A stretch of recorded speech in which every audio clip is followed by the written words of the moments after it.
pueblito es precioso y literalmente de película porque se filmaron varias series y películas famosas acá, pero ya vamos a hablar de eso. Primero vamos a ubicarnos en el mapa. Estamos en Laycock. Para que te ubiques, la ciudad más famosa de la zona es Bath, a 1 hora en tren más o menos. Y este video es un 2x1 porque después desde acá vamos a ir a Frome y te voy a mostrar también este lugar que si estás recorriendo la zona te diría que es un imperdible, sobre todo si te gusta descubrir lugares nuevos, menos conocidos. Pero empecemos con Laycock, que es de esos pueblos que te dan ganas de sacarle fotos a todas las casas, las ventanas, las puertas. Es un pueblo inglés por excelencia y tiene el mismo aspecto que hace 200 años. No hay postes de luz eléctrica ni cables entre las casas y este es uno de los motivos por los cuales ha sido escenario de películas de época. Por ejemplo, filmaron escenas de Orgullo y Prejuicio, Harry Potter, Downton Abbey, Las Hermanas Bolena, La Princesa Blanca y muchas más que la verdad yo ni conozco, pero si este es un tema que te interesa, busca el listado que te dejo en la descripción y un mapa con algunas localizaciones marcadas, aunque también vas a ver que hay libros específicos donde te indican las localizaciones de cada una de estas películas o series. Ahora estamos en mayo, llegamos a las 10 de la mañana y hay poca gente, igual se nota que va llegando cada vez más, pero nos dijeron los vecinos que en verano esto se llena. Si venís en auto tenés el estacionamiento en la entrada del pueblo. Cuando llegamos a la mañana estaba casi vacío, pero cuando nos fuimos después del mediodía ya estaba casi lleno. Otra opción es venir en autobús. Es un pueblo pequeño, son 4 callecitas para recorrer, pero como todo es tan pintoresco, está bueno recorrerlo con calma, prestando atención a los detalles, a las estructuras de los edificios y además de recorrer sus callecitas, un punto importante para visitar es la abadía, la cual sí requiere más tiempo y también es un punto importante para empezar a hablar de la historia de Laycock porque sin la abadía no sería lo que es. La abadía de Laycock se fundó en 1232 por la condesa de Salisbury, Ella, como un monasterio para monjas, pero tras la disolución de los monasterios la transformaron en residencia privada y más tarde se convirtió en un lugar clave en la historia de la fotografía, algo que fue una novedad para mí. Ya vamos a profundizar en esto cuando vayamos al museo. La fundación de la abadía impulsó su desarrollo, pero Laycock existía como asentamiento desde antes. De hecho, el nombre Laycock data de la época sajona, cuando los primeros pobladores vivían junto al arroyo que atraviesa el pueblo y lo llamaban la Cook o pequeño arroyo. Hago un paréntesis en su historia para contarte algo de su presente que me llamó la atención, que lo compartí en historias de Instagram, que de paso te invito a seguirme si todavía no andas por ahí. Esto lo he visto en varios pueblos de Inglaterra y es que dejan en la puerta algún objeto para vender con su respectivo precio y si lo querés comprar tenés que dejar el dinero en el buzón. Que recuerde, lo he visto solo acá, pero me encantaría saber si viste esta práctica en algún otro país. Un lugar para destacar que está en la High Street número 19 es esta casita que funcionaba como oficina de correos y que tiene un reloj en la puerta, pero no solo eso, sino que es de doble cara con la misma hora en el interior. Se cree que para evitar discusiones sobre los horarios de entrega de la correspondencia. Y un dato curioso, el jefe de correo se llamaba Harry Potter. En la misma calle, pero en el número 2, funcionaba una cafetería y después acá fue donde se trasladó la oficina de correo, pero con otro encargado. Y leí que en la ventana se conservan objetos originales si te asomás, pero la cortina estaba cerrada, así que no lo pude comprobar. Otro edificio para destacar es este que aloja la posada del Signo del Ángel, que se construyó a finales del siglo XV. La planta baja es de piedra y está casi intacta, el piso superior es de entramado de madera y la entrada tiene un arco de madera tallada estilo Tudor, que si la atravesás te lleva al jardín del restaurante, así que podrías comer o tomar una cerveza acá y si pasás una noche en Laycock podrías incluso alojarte acá. Cuenta con 5 habitaciones para huéspedes, así que podrías alojarte en un edificio del siglo XV, pero no te preocupes que se ve bien mantenido y tiene una puntuación destacada en Booking. Te dejo el link en la descripción por si le querés dar un vistazo.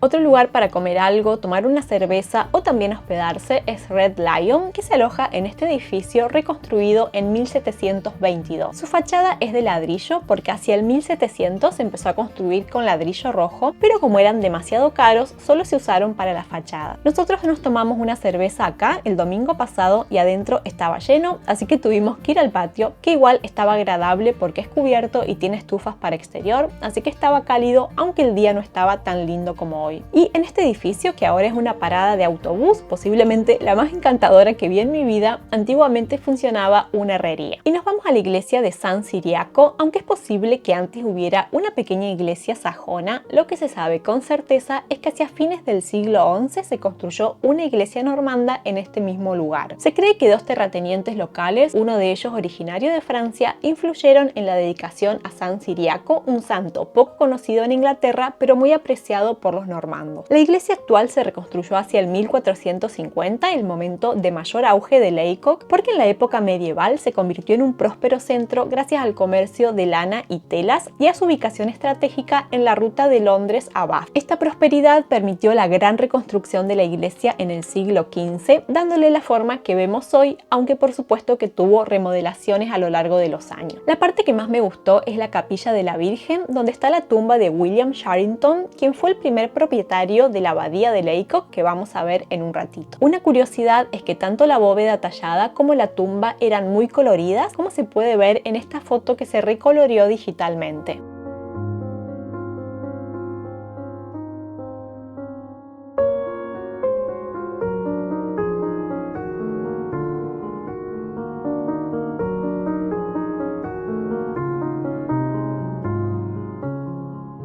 Afuera en el cementerio de la iglesia encontramos muchas tumbas antiguas que están protegidas por su valor histórico. La más antigua data de 1619 y fue en esa época cuando se construyó o reconstruyó la torre de la iglesia, que alberga 6 campanas, de las cuales las 2 más antiguas también son de ese periodo, 1628 específicamente. Y a pocos pasos de la iglesia está este puente de piedra que se construyó en el siglo XVIII, que se encuentra en lo que era el camino principal de Lacock en la época medieval, y gracias a este puente podían cruzar el arroyo incluso cuando se desbordaba. Junto al puente hay un sendero rodeado de vegetación. Nosotros caminamos solo una partecita y volvimos por el mismo lugar, pero si lo completás saldrías a esta otra callecita. Y ahora sí, vamos a la abadía. Ya te adelanté algunos detalles de su historia, pero te recuerdo que la fundó la condesa de Salisbury en el siglo XIII como un convento de monjas agustinas, pero después de la disolución de los monasterios que ordenó Enrique VIII en el siglo XVI, la abadía se convirtió en la residencia privada de William Sharrington y desde entonces pasó por diferentes dueños, cada uno de los cuales fue haciendo cambios tanto en la estructura como en el estilo. Pero a pesar de los cambios, sigue siendo uno de los conventos medievales más completos de Gran Bretaña. En este patio nos podemos asomar a algunas de las puertas que están abiertas y ver la sala que se dedicaba a la panadería y otra a la cervecería, que datan de la época de Sharrington, pero esto es común porque hasta el siglo XVIII la mayoría de las casas de campo contaban con una cervecería, ya que la cerveza era la bebida principal.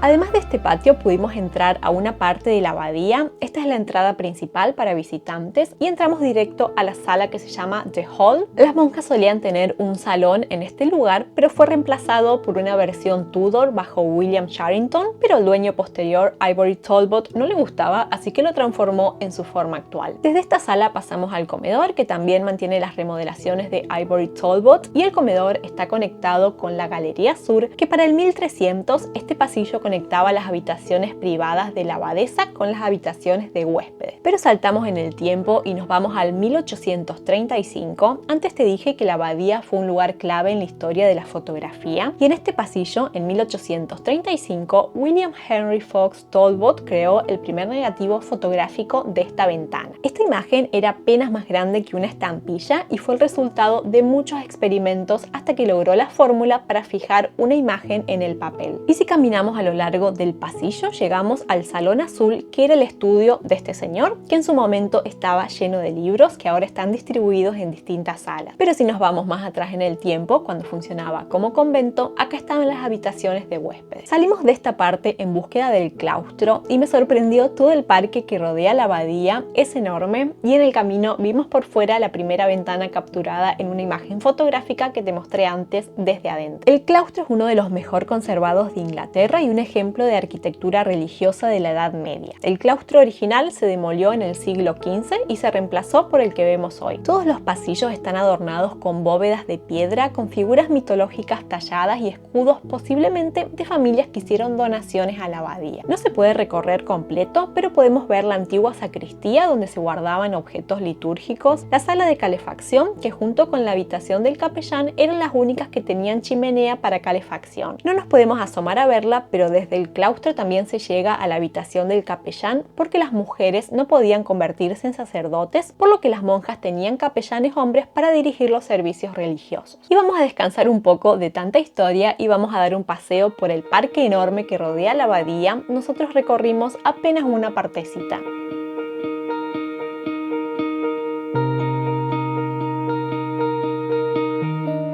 Estuvimos visitando la abadía, es hermoso, por dentro está el claustro, hay varias habitaciones que se pueden visitar, tenés bastante información, así que puedes conocer ahí más sobre la historia. Nosotros también nos compramos un librito, este librito que te habla tanto de el pueblo en sí mismo como de la abadía en especial, y después alrededor de la abadía tenés un parque enorme, hermoso, lleno de vegetación, árboles. Hay varias personas haciendo picnic. Nosotros no vinimos preparados para eso, pero si toca un día hermoso como hoy es una buena opción.